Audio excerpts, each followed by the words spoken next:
our very first Indy Next race. Billy, thanks for spending a couple minutes with me. Absolutely. Glad to be here. Yeah, so Don was on Drafting the Circuits just a couple of months ago and talked about Indy Next as sort of a goal and the next step. Here we are still in the 2025 season and we've completed a race. Can you talk to us about how this partnership came together? Yeah, so it's been in the works for quite a bit. You know, we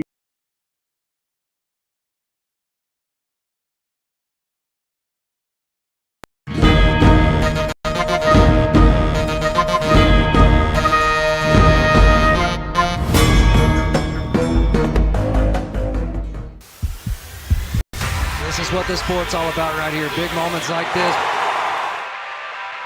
That was a dangerous shot. The gate opens, all bets are off, and you better react. Like this is a picture-perfect driving. This is what makes the difference. Well, there you have it. This crowd just got to witness greatness.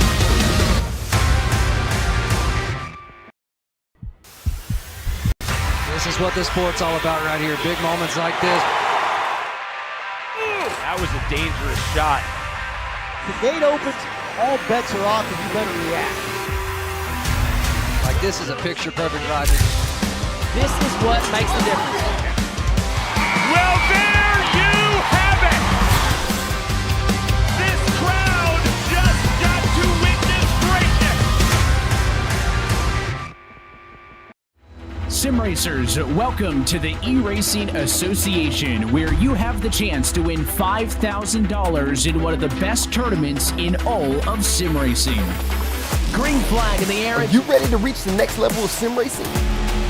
The eRacing Association's epic Omega Cup Series lets you win big. Is he gonna throw the block? Racing with ERA lets you compete for huge cash prizes, get exclusive merch, exclusive All sim right, hardware here with Billy prices, Morgan, and director. potentially turn your Cusick virtual dreams into Motorsports. reality. We have just completed our Feel the very rush as you first race door to Indy door Next against race. sim racers just like Billy, thanks for yourself, spending a couple all from minutes the with me. comfort of absolutely your own home. glad to be here. So Don was on Drafting the Join now to Circuits, get your just membership a and couple of months experience all ago of the and talked about excitement Indy the Next eRacing as Association sort of has to a offer. goal and the next At step. www.eRacing.com. Here we are still in the 2025 season and we've completed a race. Can you talk to us about how this partnership came together? Yeah, so it's been in the works for quite a bit. You know, we met with the HMD team out at Indy this past May, and sat down with Mike and Henry and Diva and sort of talked about our goals, what their goals were, and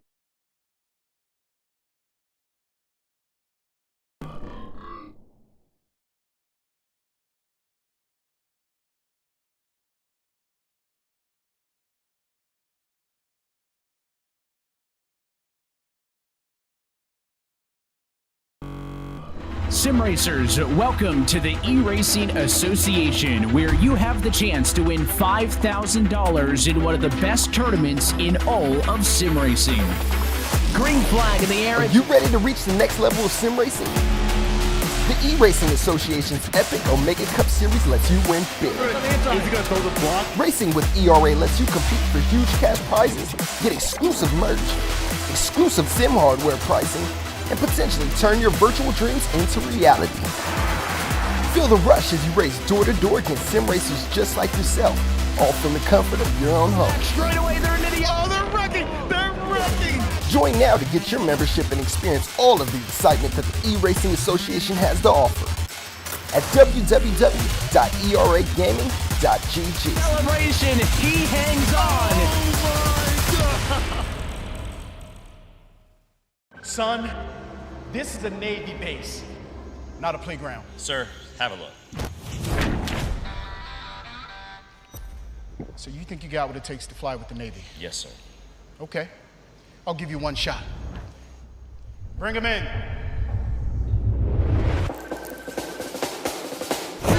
Hey, can I get another cocktail?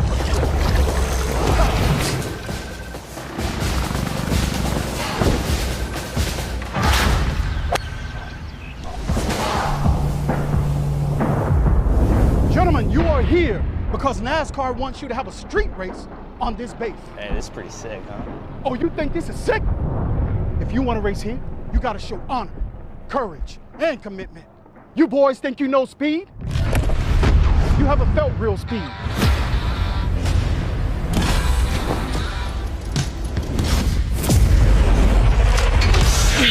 They're gonna flip you. They're gonna twist you. And just when you think you've reached your limit, they're gonna punch a hole in the sky and drag you with them.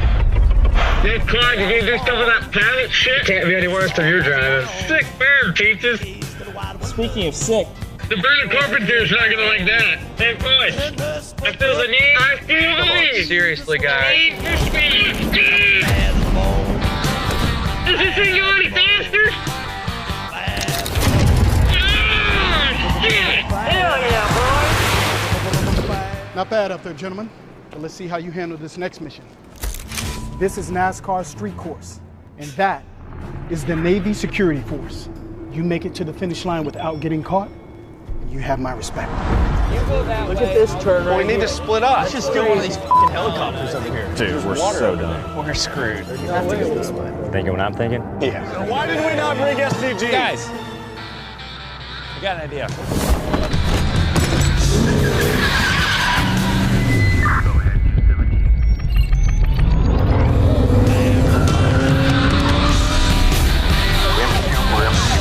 Lights on! You think we can outrun them? It ain't the car, it's the driver.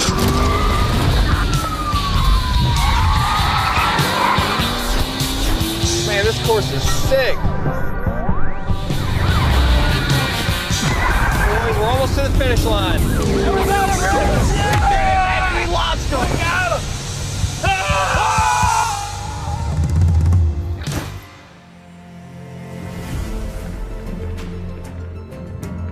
Gentlemen, we set the standard, and you matched it. And I am pleased to say that you belong here with us on this sacred ground. Let's get to work on bringing NASCAR to the Navy.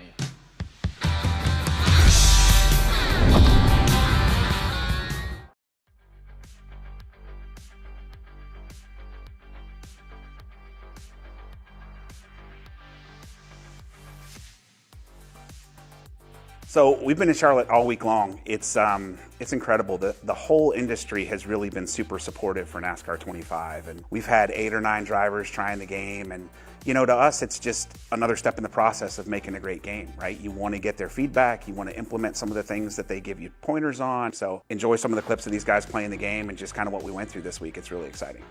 Yeah, it was pretty cool. We just got done playing NASCAR 25. I would say it's probably the most realistic Xbox PS5 game that I've played. I grew up playing all the old games through my childhood, and it was pretty awesome to be able to kind of get on again, and looking forward to when it comes out. I mean, the physics, I used to play a lot of games and NASCAR games, and the physics on this game is above and beyond all of them. So initial thoughts are really good. I was blown away by how realistic the game was, and just going through the couple tracks that I ran, like seeing how true the repave was at Iowa, and the new asphalt lines up with what we have in real life. The grip levels were accurate, impressive. It's really cool, like see myself in a video game. That means a lot for me, because like I never imagined like saw me in a video game, and made me feel like the first time when I jumped in a car, it was the same feeling. Well, the first time I see myself was, I mean, you dream about those moments, right? I mean, growing up and playing video games, like I said, 2K or anybody, and playing as LeBron James or doing something, right? You want to take your my player to the top of the, and have the overall, the 99 overall, you know? So now I get to do that for myself. I'm gonna be on that game 24/7. For the first time ever, there's a whole new level of authenticity to the NASCAR game with the actual track scans and the car physics, which is going to bring fans closer to the sport.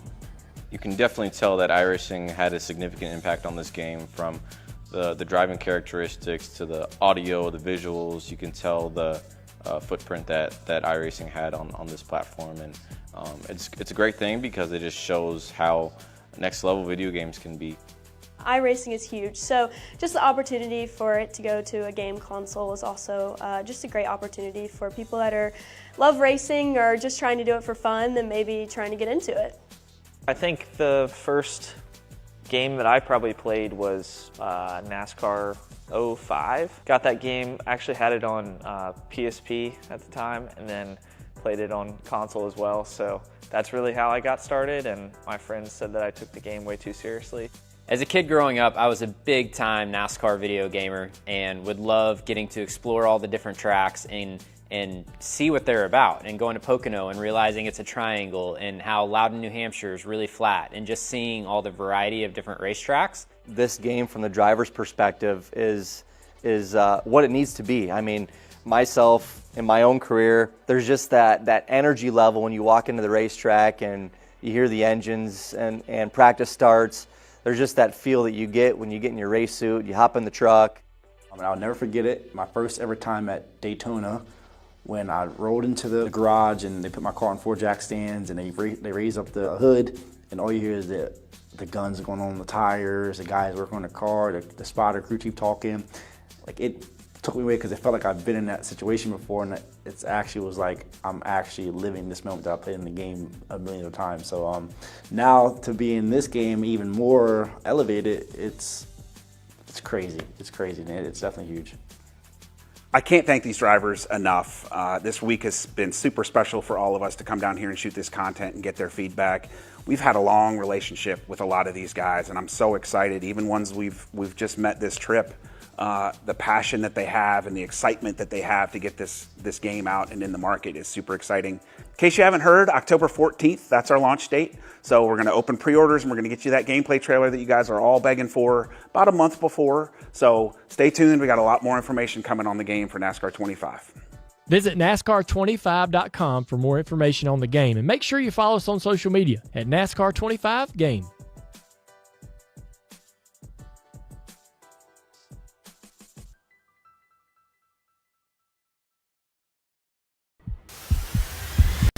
This is what this sport's all about right here. Big moments like this.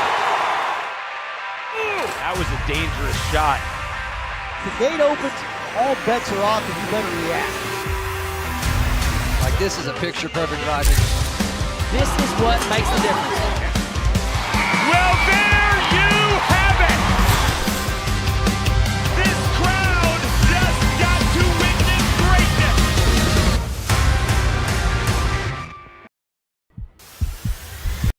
This is what this sport's all about right here. Big moments like this. That was a dangerous shot. The gate opens, all bets are off, and you better react. Like, this is a picture-perfect driving. This is what makes the difference. Well, there you All right, have it. with Billy Morgan, the director. This crowd just got to witness greatness.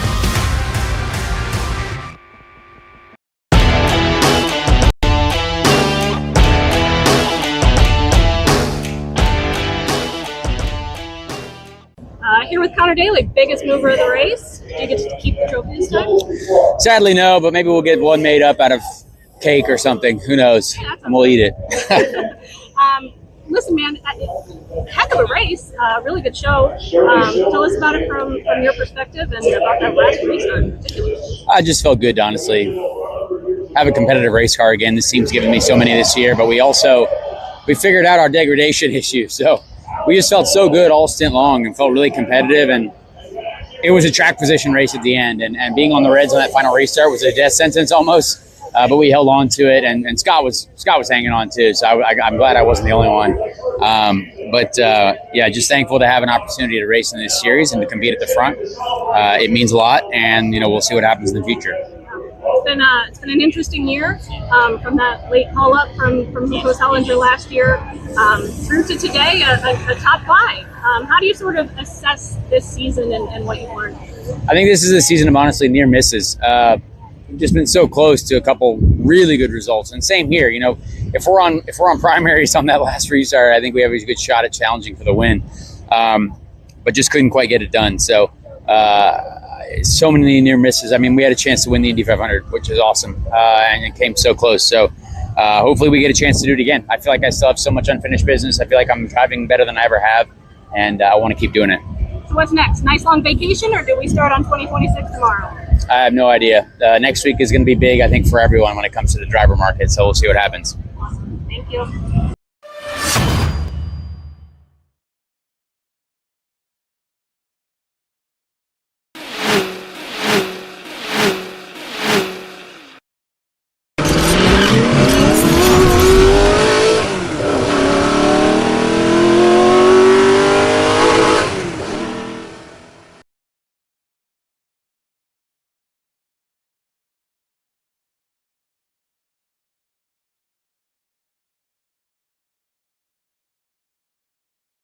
Driver,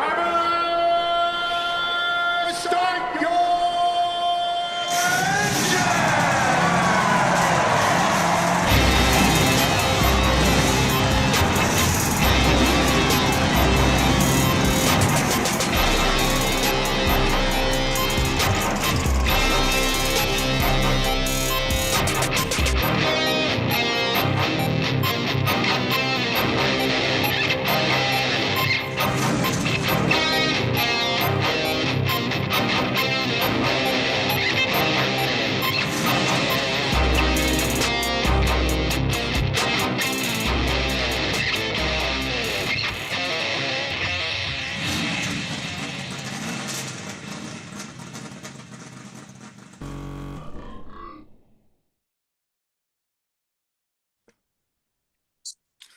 Good evening, race fans. Welcome to Drafting the Circus, brought to you by Sinister One Productions. My name is Frank Santorowski. I'll be your host for the next hour as we go over this past weekend in racing, a ton of additional racing news, and we'll preview next week. Joining me in the studio, I've got the whole gang here, Jessica, Richard, Lee. How we doing, everybody? We're good. Good. All right. We're man. doing good. I always love it when we have the whole gang in. So let's talk about our sponsors real quick. So the eRacing Association, Emmit Smith and Jesse Iwuji, NASCAR on Fox, coming to San Diego in 2026. eRacing NASCAR 2025. You saw this week's development clip. Looking forward to that game coming out. Again, thank you to Million Podcast for the awards you bestowed upon us. I do want to let you know, Sinister One will be covering the PBR Professional Bull Riding in Manchester, New Hampshire, December 12th, and in Boston, Massachusetts on January 2nd and 3rd. Lee and Keith will be out there with their cowboy hats on and their flannel shirts. Trying to Kick up some dust. get the story when the dust settles. Yeah. You got it. All right. I also want to thank our guest last week, John Oreovicz.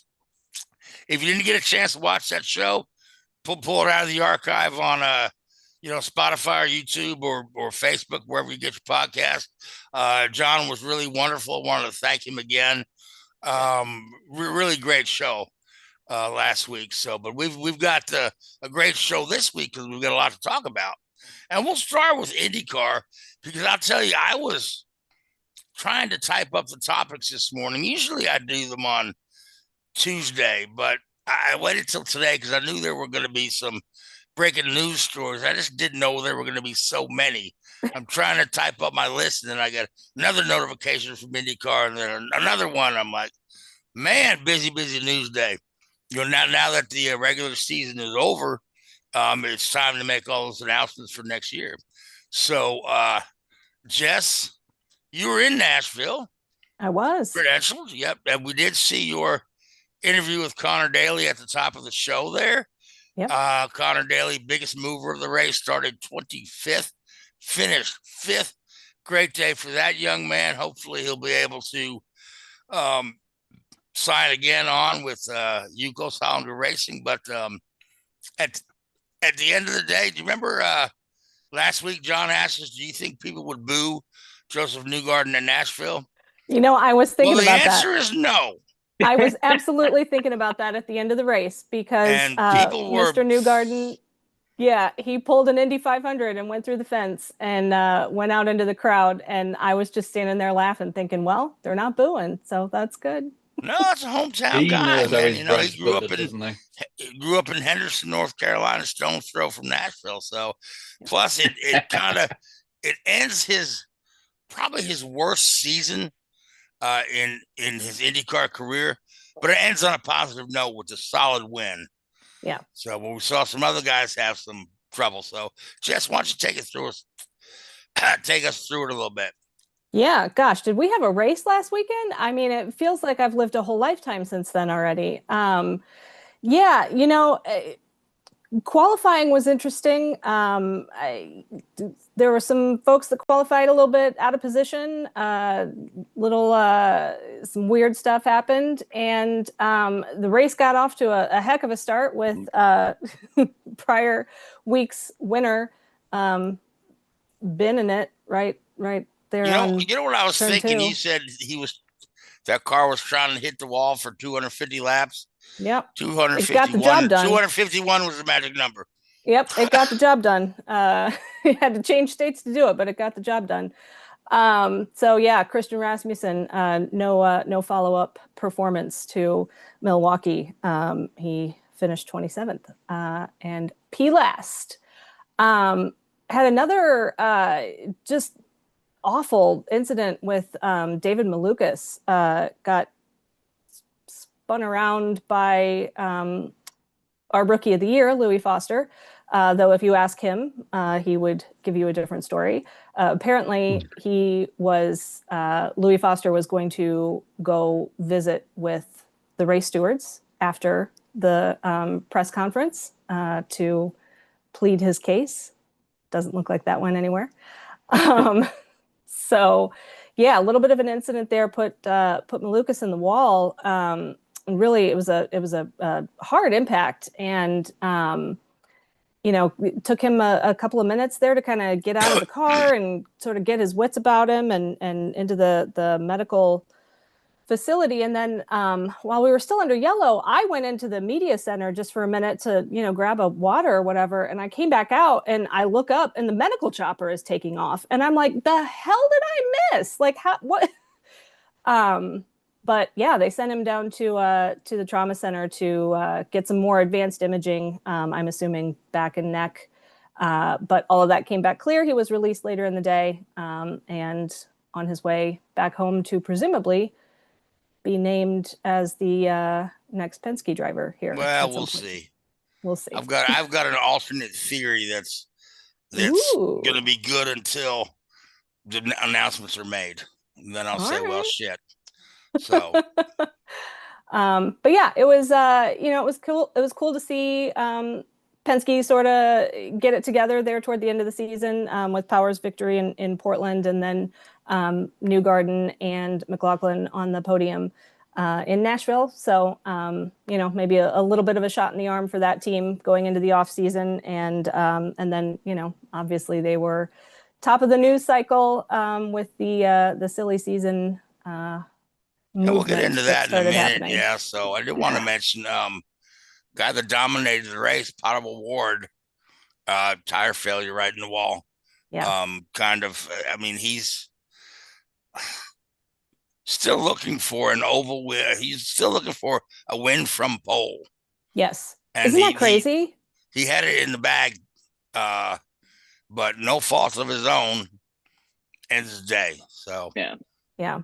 And of course, Alex Palou also had, well, they said his was a cut tire, not a tire failure, but, could have ended very similarly for Alex Palou, but Mr. Lucky. I know, yeah. How the hell do you cut the tire, lose it, and then not even drop out of the top 5? Yeah. I'm like, this is the luckiest son of a bitch in the world. Yes. And he admitted that during the press conference. He did admit that. He said that was a stroke of luck, that it started to go down as he was turning into a corner. And so he was, sort of able to feel it before it really blew and became an issue. So he felt it and slowed down and managed to limp it into the pits. But yeah, that's 100% just a stroke of luck, as usual. All right. So season's over, championship's over. Obviously, Palou's our champion. Pato, solid second place. Dixon holds on to third. I think it was Lundgaard fourth. I believe so, yeah. Yep. So, because Lundgaard had a shot at getting around Dixon, but Dixon actually had a pretty good day in Nashville. He did. Quiet Dixon like Kirkwood was fourth in the championship, wasn't he? Who? Are you talking about championship or race position? Sorry. Championship. Yeah, it was Kirkwood was fourth. Oh, Kirkwood, then Lundgaard. That's right. Yeah. Kirkwood jumped ahead of Newgarden, Nashville. But yeah, 2 McLarens in the top 5 in the championship. I think that that spells good things maybe for that team coming up next year. One other thing I did want to mention re the race is Kevin Simpson. My goodness. Podium for that guy, yeah. Dude came out of nowhere. And Scott McLaughlin, when he was speaking at the post-race press conference, was super, super complimentary of Kevin Simpson. Said that that the battle that they had there at the end, side by side for several laps, he said that's the most fun he's had oval racing. That he felt like, you know, it was a return to IndyCar glory days, and he was just having a blast out there. And he was very complimentary of Kiffin, you know, having improved over the course of the season and racing him fairly and competently. So yeah, it's nice. That was cool. Nice to battle with a guy you can trust. So yeah. So before we start getting into all the off-track news, Richard or Lee, do you guys have anything you want to add about the race itself? I must admit I didn't catch it. So no, I don't. So I'll leave it to you, Lee. Nothing from me. Okay. Good crowd on hand in Nashville also. TV numbers were good too. I think numbers were great. 1.13 million. Yep. So yeah. First time we've broken that million in a couple of weeks, in a while. Yeah. I think the last one was Gateway back in June. So yeah. So good to see. All right. So the big news, of course, that everybody anticipated and I didn't want to hear was that Will Power out at Penske. Do you know how much Will Power stuff I own? A lot. I mean, I got shirts, I got hats, I got the expensive jacket. I have a cruise shirt. All Verizon branded. Listen, man, welcome to being a Connor Daly fan. Yeah, I know, right? That shit changes every year. Sorry. Jess, you gotta change the word to the in that sentence. Oh man, that's cold. Connor actually has a really decent fan base. Yeah, he does. Solely from the fact that number one, he's from Indiana, and number two, he's a very likable guy. You know, he is, when he's done these things like the Amazing Race and stuff like that, we really puts his face out there front and center. So yeah. people love Connor Daly.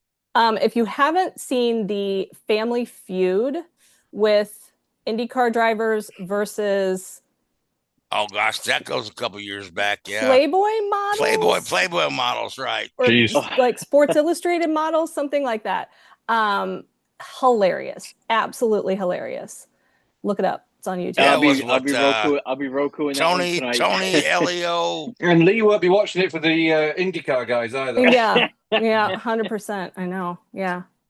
So Will Power, and then today the first announcement to drop was there's Connor Daly's been rumored to go to Formula 2. I mean, that's been kind of a low grade rumor. Colton Herta.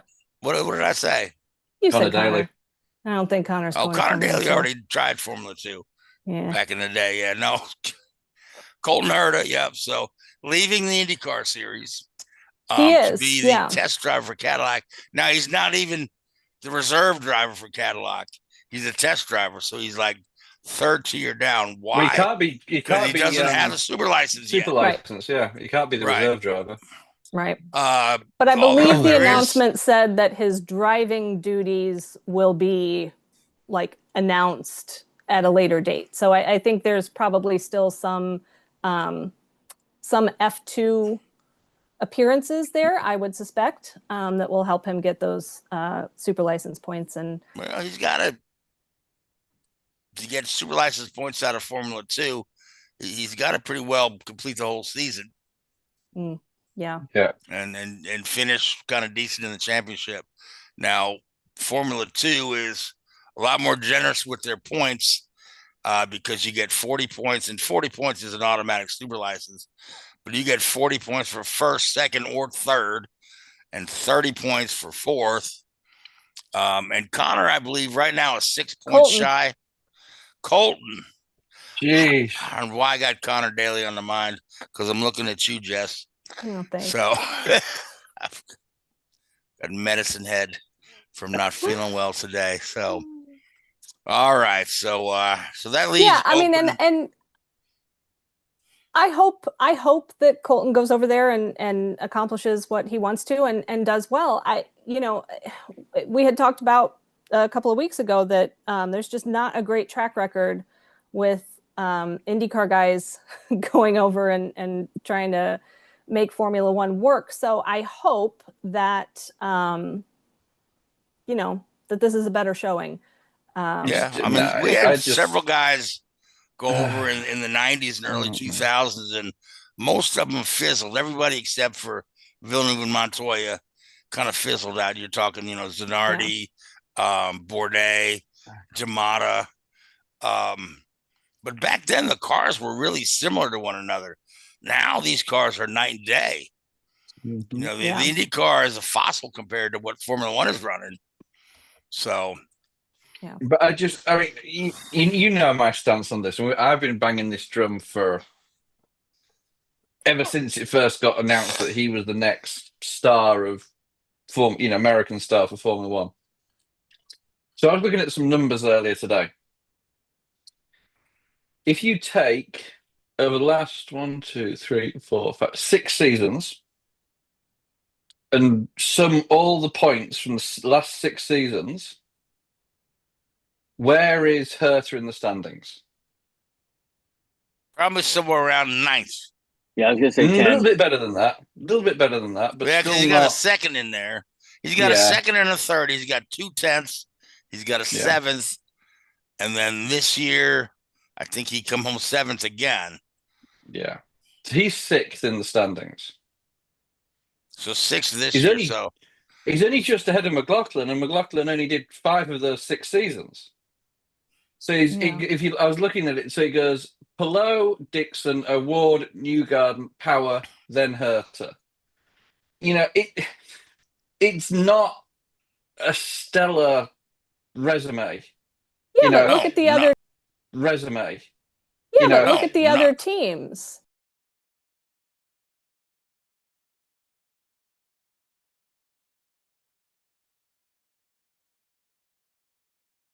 Yeah. Yeah. As soon as Newgarden showed promise, he was picked up. As soon as Palou showed promise, he was picked up.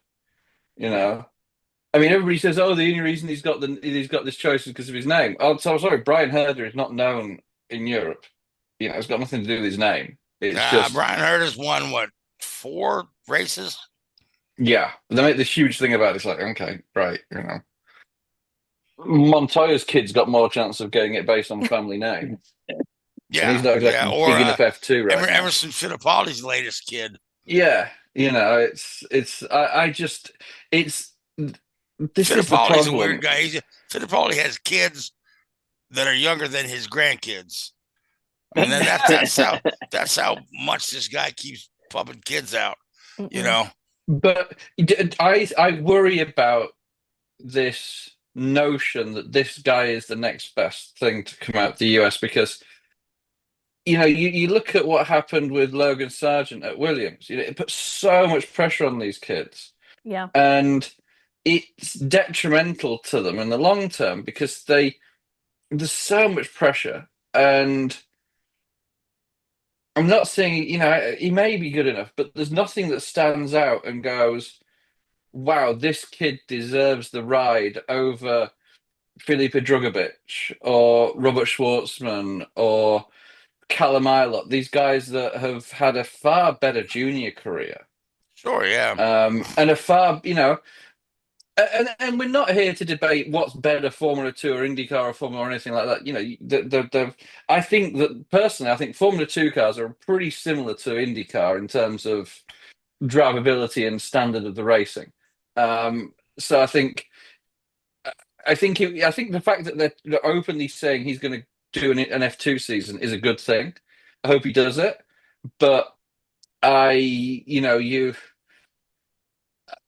think it's detrimental in the long run to try and build somebody up like that who, unless you're guaranteed to be a success, because it's just going to cause more problems in the future. Here's another guy from the US coming over saying he's going to be the next big thing, and there's not. And as much as I really want to see that happen, it's, square peg in a round hole sort of situation. Then the other sad thing is guys that leave IndyCar to try something else, when they come back to IndyCar, they rarely pick up where they left off.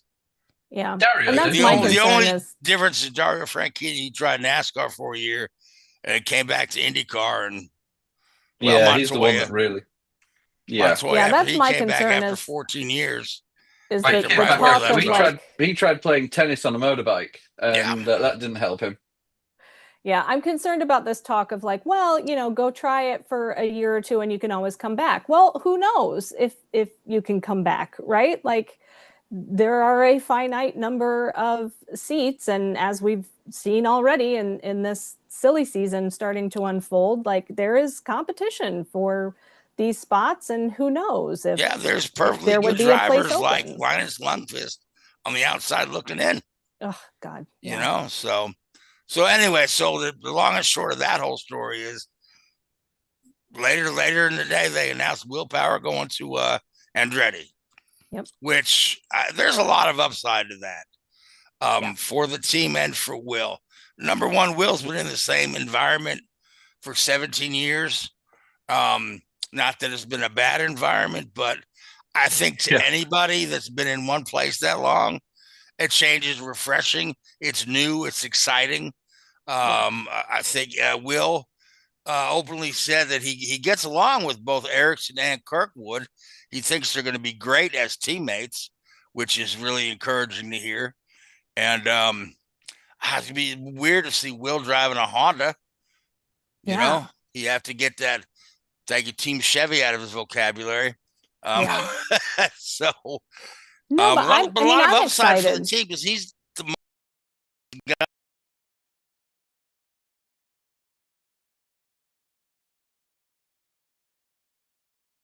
For them. Yeah. You know, so you're talking about a guy who really knows how to connect with his engineers, who really knows how to give feedback, a guy who knows how to win races and win championships. And, you know, with two younger teammates there, I mean, like I said, there's a lot of upside. The downside is he's got to drive that ugly ass black and yellow Gamebridge car. So all my Verizon shirts and stuff look cool. Yeah, you won't be buying that merch right off the bat. Huh? There is a really, really fantastic article on Racer today by what's his name, David Malsher.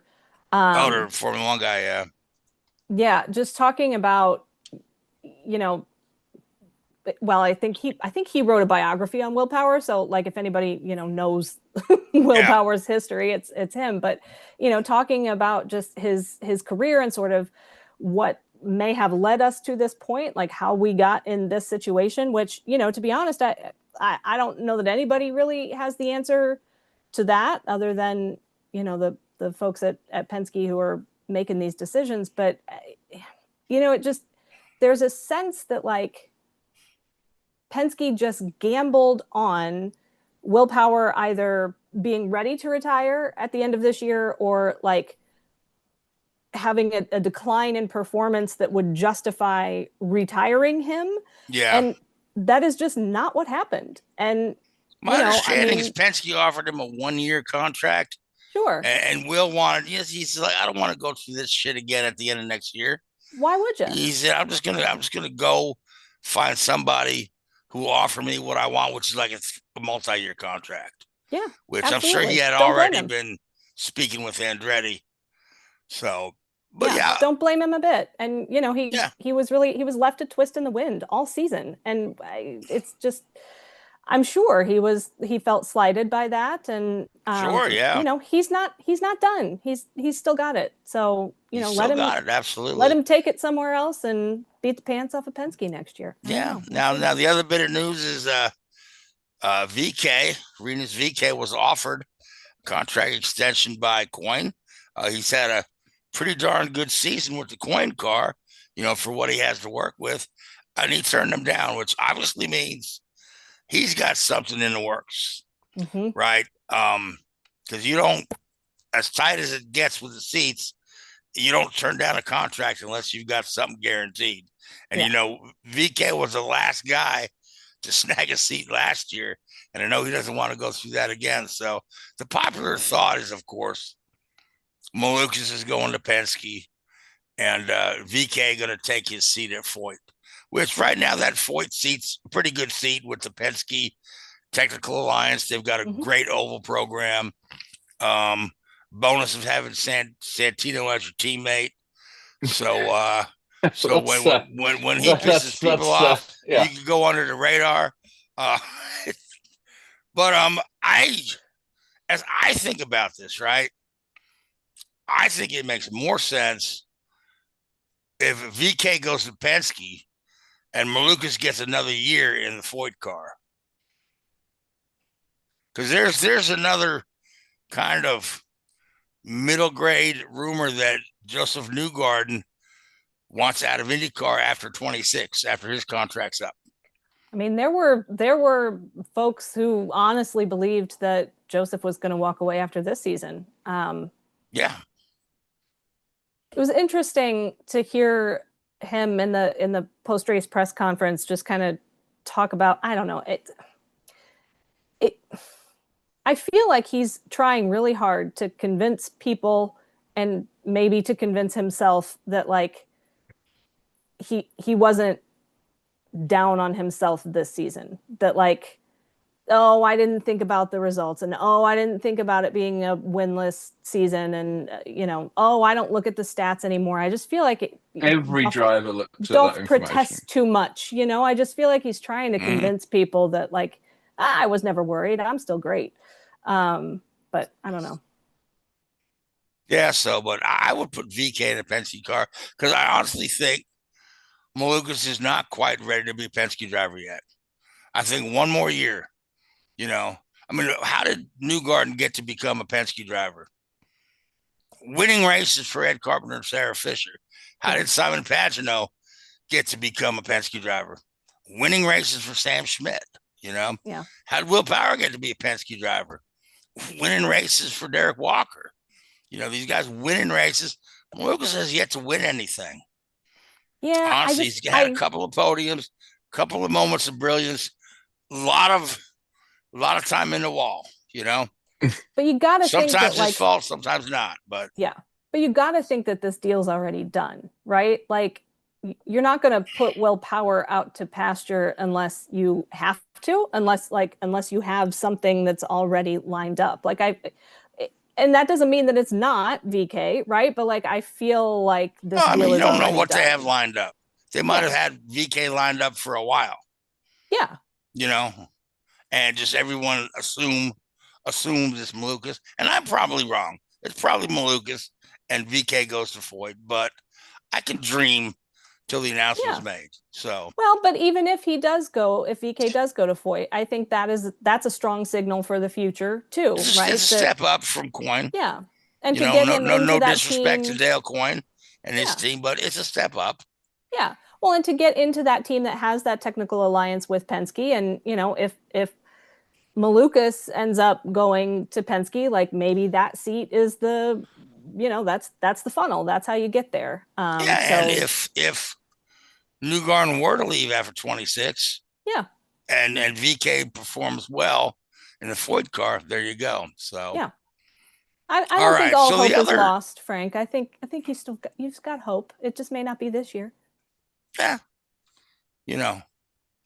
Anyway, the other bit of IndyCar news that we were supposed to cover last week, but last week when we tried to do our whole racing segment in 7 minutes, we missed it. But good friend of the show, Don Cusick, has announced he's running a 2-car Indy Next team next year.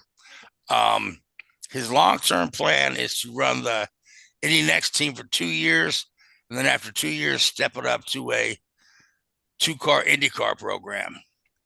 Now, that's a little lofty, considering the charter situation for one, and the money situation for 1A.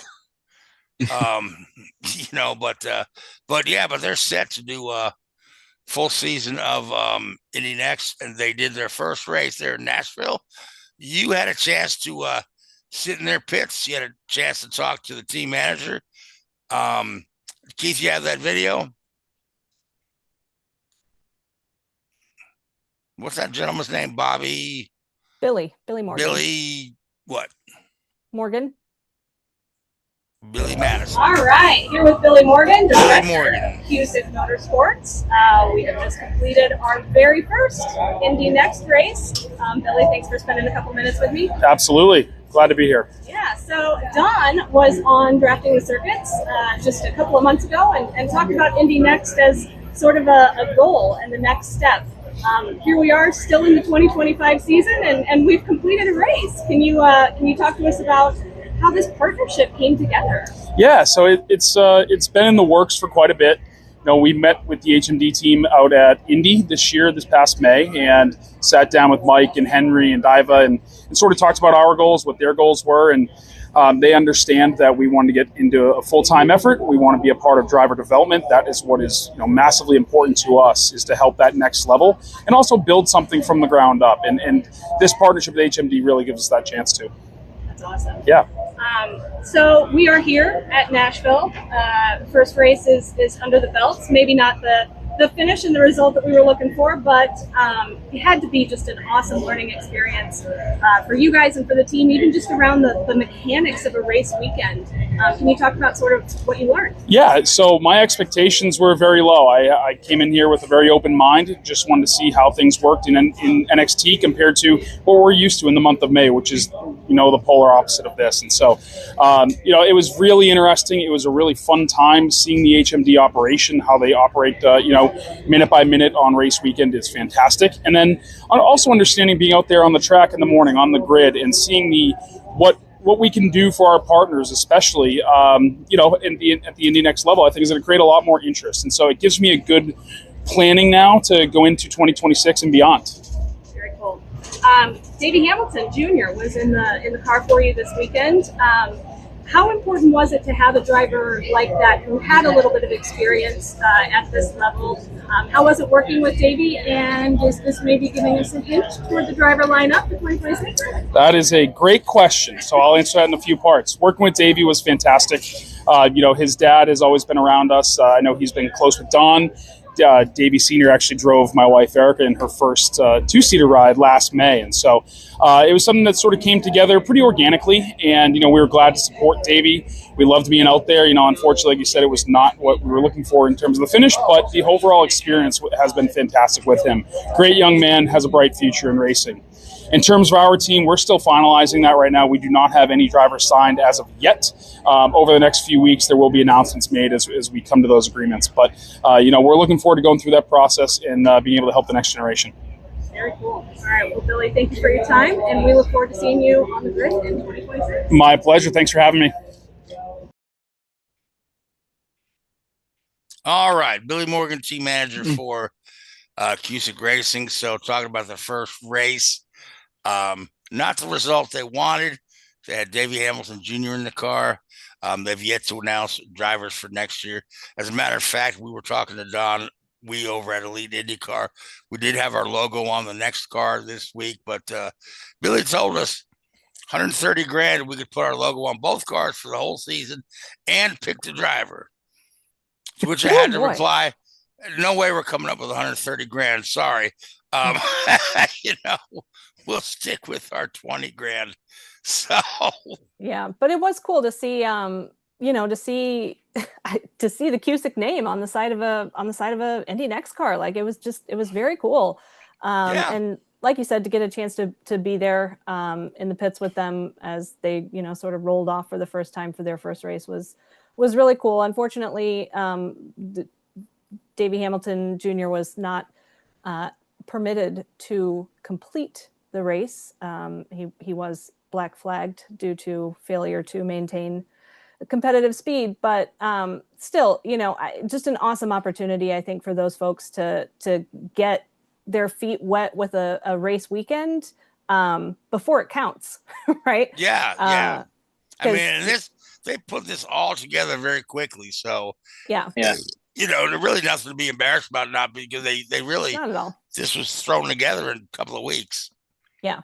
But So, yeah, it was cool, but- and I'm excited for them for 2026. For 2026. All right, Yeah. so let's we've got to move on from IndyCar. Next race, March 1st. So IndyCar will Are we picking winners crawl for that into one? its shell and be forgotten till we get Yeah, to but- St. Pete. Lots more driver announcements to come and schedule Sure. announcements. I do just want to mention in terms of the schedule, I have a high degree of confidence that Mexico will be on the schedule for 2026. And Phoenix is the other rumored one. Phoenix With a NASCAR doubleheader. sharing the bill with NASCAR. Yep. So they'll Yeah. be opening up for NASCAR. So yeah. Could possibly go and wrong then they're looking at a street race in DC that won't be for 26. Then the other thing is Toronto Yeah, they is announced the new moving Toronto from layout, didn't they? downtown to the village of Markham. And Keith, we have a graphic of the track layout. If you want to put that up, but the World Cup will be cool. The World Cup will be coming through Toronto next year, so there's no opportunity to get the race set up with all those football matches going on. So yeah. So I that'll think the be track layout interesting. looks It'll be- cool. I like it too. I like the long It's little got one of those straightaways silly and the double pit hairpin. lanes, though, doesn't it?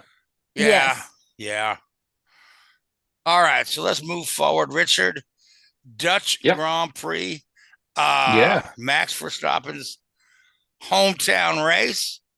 Orange Army out in force. Different orange this time. Huh? Different orange this time. Yeah. So take us through it. Yeah, it was on the tight, twisty circuit of in the sand dunes of northern Holland at Zanvoort, and it was pretty much a McLaren masterclass. Not a Mercedes power unit masterclass, unfortunately, for Lando Norris, but from a chassis standpoint, another very impressive weekend by McLaren. The Palou Norris duel continues. I think that Palou showing Palou was not at the Formula One race. Sorry, Palou. Piastri. Look, Frank, you're doing it to me now as well. Oh, blame me. Yeah. Yeah. And yeah, no, Oscar, there we go. Call him Oscar, that's easier. He just, he's relentless, and he doesn't, he doesn't make mistakes like Norris does. He has the ability to just step up in qualifying. In all fairness, throughout practice on Friday and Saturday, Norris had the upper hand on Piastri, and come Q3, he just stepped up and grabbed pole. And then at the start of the race, Norris didn't get a bad start, but Verstappen got a better start and made a great move into turn 3 to take second place. And that just, hampered Norris, and put him on the back foot for pretty much the rest of his race anyway, because he didn't make it to the end until he had when he had an engine failure, which was very disappointing, because it did rob us of an opportunity of the two McLarens battling for the win. Yeah, and it opened up the championship a little bit. Yeah, I mean, it's now Piastri is now more than a race win ahead, and I think it's going to take quite a lot for Norris to close the gap. Now I think it'll have to take some mechanical or driver errors from Piastri, and you're just not seeing it. Yeah, genuinely not seeing Piastri it. need to have a little trouble but you never know. I mean, these things happen. It may happen, but God, it's So- impressive. It's really, has been very impressive from him. And, I think in all honesty, the thing that impressed me the most is his, Formula One is a very, rightly or wrongly, a very British-centric sport. The vast majority of the teams are based there. The global TV feed comes from Sky Sports. It's a very British-centric sport. So, the media coverage. And of course, the media are all going to back Norris and be all pro Norris. But, Piastri is like, I don't care. I'm going to go and do my thing. And if I beat him, great. Shut him up. If I don't, oh well. And so that's been really, really impressive. His mentality and work ethic and ability just to silence that noise that's bound to be there. And Zach Brown's got a huge role to play in that as well. He's done Zach's done a great job in managing the team, managing the drivers, ensuring that we have fair, good, clean, tight racing. And it'll be if Piastri wins at Monza coming up this weekend, and then you see him win again in Baku a couple of weeks after that, you're starting to think this is much home and dry. There's not much left here that Norris can do within reason. And you just cannot knock Piastri at all, and this has been phenomenal. Rough day for Ferrari, heading into their home weekend. 2 DNFs, which arguably neither of them were their fault. 2 DNFs and 2 damaged cars. Yeah, Leclerc was taken out by Antonelli, and Hamilton got caught out on a slippery track as it was a little bit of rain in the air, and I think he just caught some of that paint into turn 3, into that highly banked, slow left-hand corner, and got a little unlucky there. Mind you, driver of his experience, you should say, he shouldn't be making those mistakes. One of the things that, we mentioned him earlier on the show, somebody needs to shut Jacques Villeneuve up. Please, for the love of God, shut that man up. I don't know why. Yeah, him and Ralph Schumacher. Ralph. I don't know why anybody thinks either of them. They were good drivers, don't get me wrong, but why anybody thinks either of those 2 drivers are relevant these days? Because genuinely, they're not. They're not. It's just painful listening to Villeneuve, just trying to say controversial things to sound relevant and get engagement on social media or whatever. It's like, it's like you're the racist uncle at a family gathering. You're just thinking, oh God, no, don't speak. Please don't speak. Please don't say anything. Oh, yeah. Drunk uncle at Thanksgiving, yeah. Yeah, it's like, oh no, what's he gonna say now? No, it's just gonna be something just ridiculous. And it normally is. And shut him up, please. All right, so our third place finisher was Isaac Hadjar. Yeah, Isaac Hadjar, first podium for this guy. He had run well all day, but the Norris all weekend qualified 4th. Yeah, absolutely, yeah. But the Norris retirement put him right on the podium.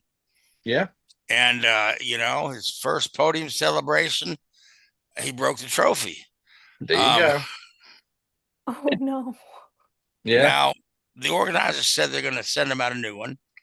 Yeah. But the trophy's kind of like a cup. It looks like it's maybe made of ceramic, porcelain sort of thing. Yeah. Yeah. Ceramic or porcelain. It snapped at the neck. The stem rather.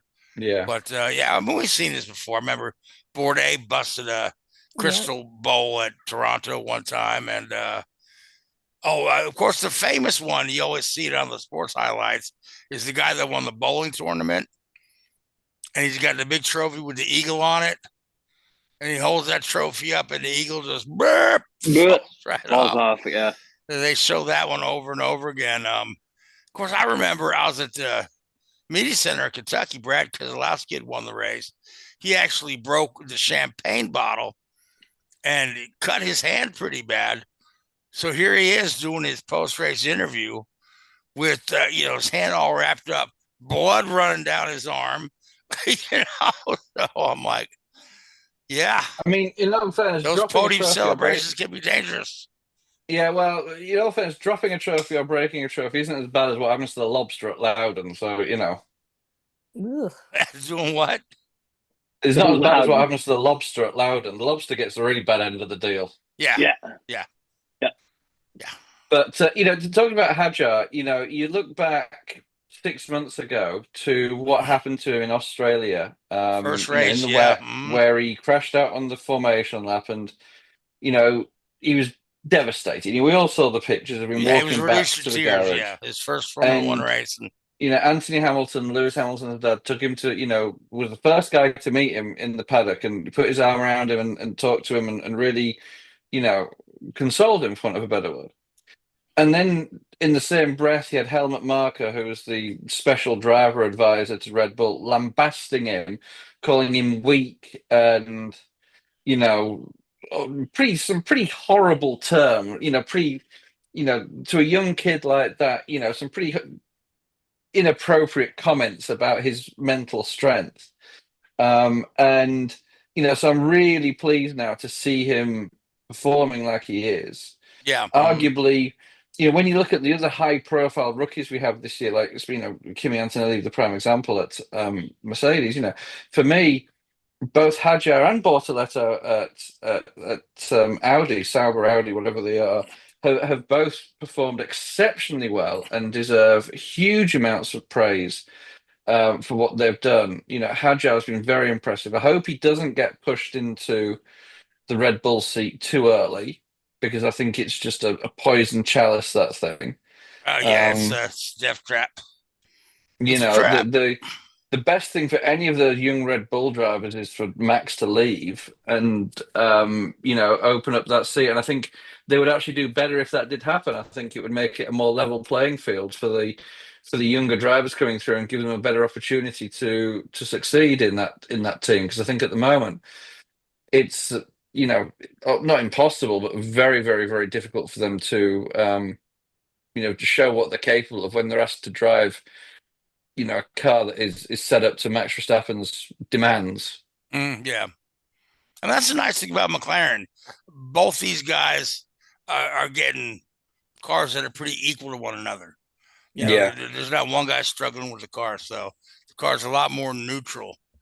Anyway, so we do need to move on so Lee has some time to talk about Brittany Force again. But we're off to Monza. Ferrari is doing a nice little 50-year tribute to celebrate Niki Lauda's 1975 championship. So they've done a livery on the car that kind of matches Niki's 1975 livery. Keith, you got that photo?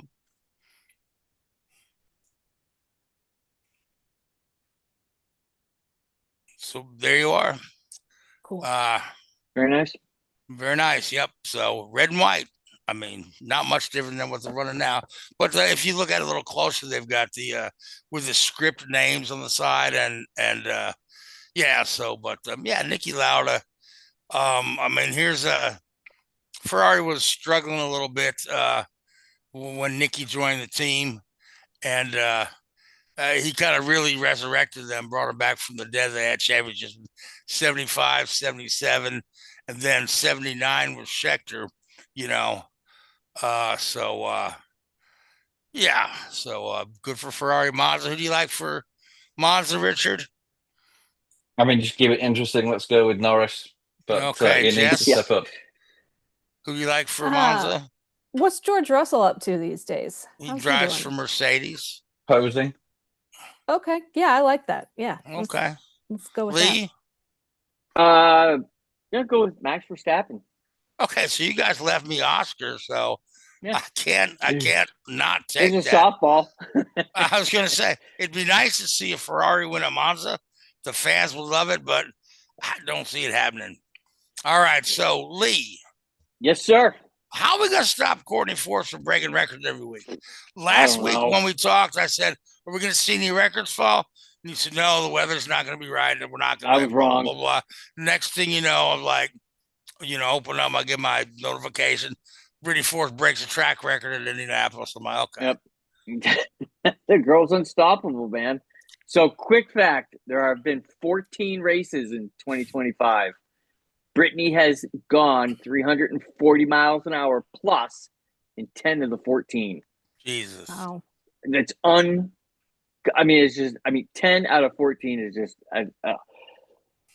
yeah, I don't really know. I mean, I would love to say that Brittany won the weekend, but she did. I mean, she got top speed, but she did not win the weekend. She couldn't get out of the first round of elimination on Sunday. So, She set the record, and then come second round, she just couldn't get out of it. So, NHRA, the season is over. Indy was the last race of the regular season. Yeah, let's run down who all the regular season champions are.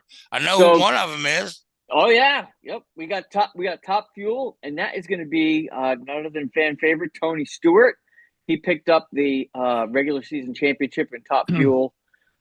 Funny Car is a John Force stacked field. The top two drivers in Funny Car, that would be Austin Prock and Jack Beckman. They're the top two for the regular season championship. Pro Stock, Dallas Green got the championship. And unbelievable, I don't know where this kid came from. He just came out of nowhere in Pro Stock Motorcycle.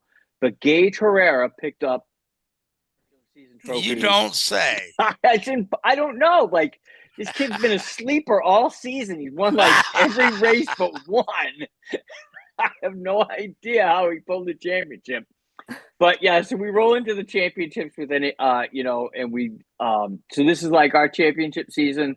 We run into Maple Grove, Pennsylvania in 2 weeks on September 12th. So is it like a playoff system? Yeah, yep, very much like NASCAR. I'm really unfamiliar with it, so.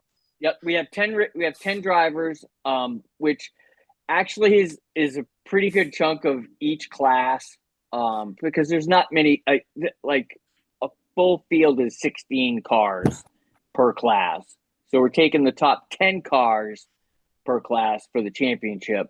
So about 2/3 of the classes in the championship round. And I think, and so there's 10, and we have 10 races left. So, no, excuse me, I think we have 8. Yep. So 8 races left, but it'll be fun. It's our championship season. We got some 4 wides coming in there. But yeah, Maple Grove, PA will be a good first step for these folks. Yeah. And so, but Brittany, like, I don't know, the odds makers are it's going to be hard to beat.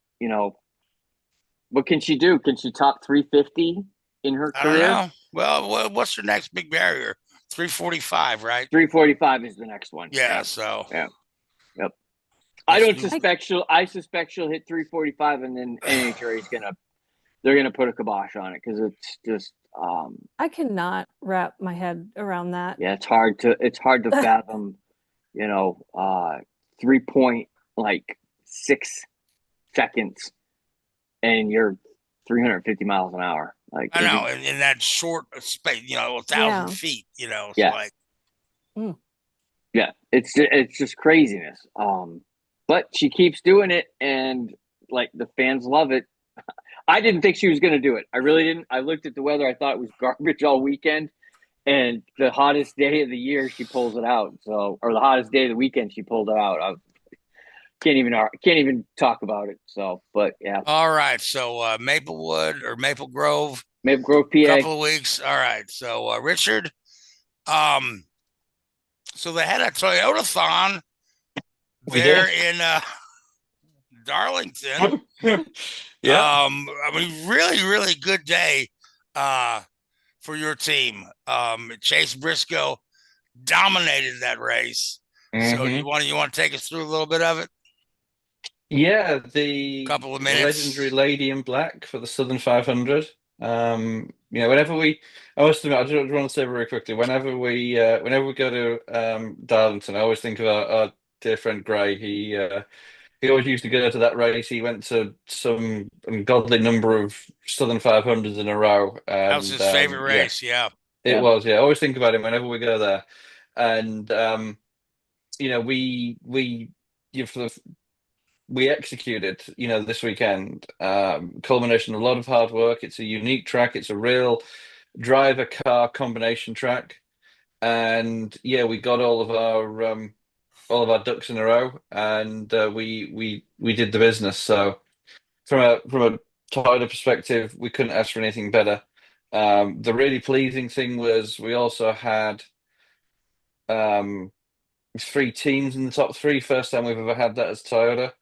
With JGR first, 2311 second, and then LMC getting a great result with Eric Jones. finishing in the top 3, and his teammate John Emmit coming in 4th. So, we really did the business this weekend, and it could have almost been better. We had Denny Hamlin had a pit road issue, and Chris Bell had some other issues and a bit of damage on the car, which slowed him at times. He probably could have been even higher up. We could have had even more guys in the top there, but that locks Chase into the next round of the playoffs, into the round of 12, which is a great result for him for his first year with the team and with the engineers and with the crew chief and the like. So, really, really pleased for him. Last year must have been so difficult for him at SHR because, as he said, every weekend you were coming back from a race and different people were being let go, people were quitting because, everybody knew the team was being shut down.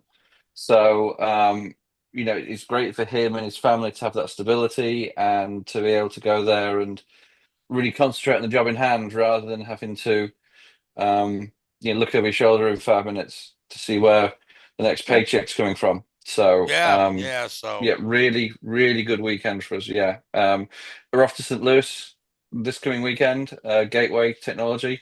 You going, Jess? Worldwide Technology Center. I am going, and I'm actually taking, I'm going to the Xfinity race on Saturday, and I am taking Asher for his very first race. Oh, there you go. Let's know how that goes. Yeah. Excellent. I sure will. Yeah. If we even make it to the Fantastic. race, I don't know. All right. So who does should be who good. does Asher like for Gateway? Asher doesn't watch NASCAR, but Good man. well, he will. He will. Yeah. But Mama would sure like to see SVG win. Careful. Oh, God. I think that'd be fun. Lee. Well, my original pick is Asher's little car that did a downhill lap at Nashville, but I don't think he's going to pick up. Lee. So remember who paid for your dinner last week? Who paid for Yeah, your I dinner? know. Listen, Thank you. Chris Bell's going to be my pick this week. So Thank you. You're welcome. I approve. I'll right, go with Richard. Chris Bell. So.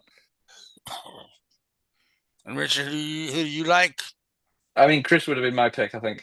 I think he's good there. He had a really strong race there last year. And yeah, he would have been strong at Darlington, I think.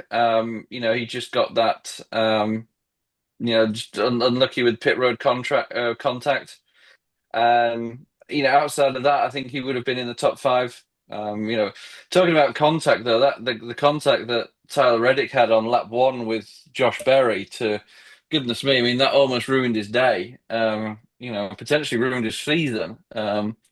So to overcome that and to battle back to that second place finish was pretty damn impressive by Tyler there.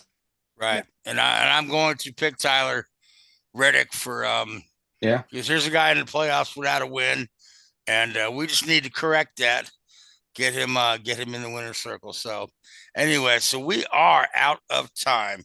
So again, I want to thank the eRacing Association, NASCAR on Fox.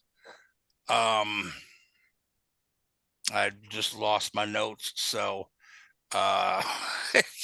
NASCAR on Fox, San Diego coming up. I want to thank Million Podcast for the awards. I want to remind you, December and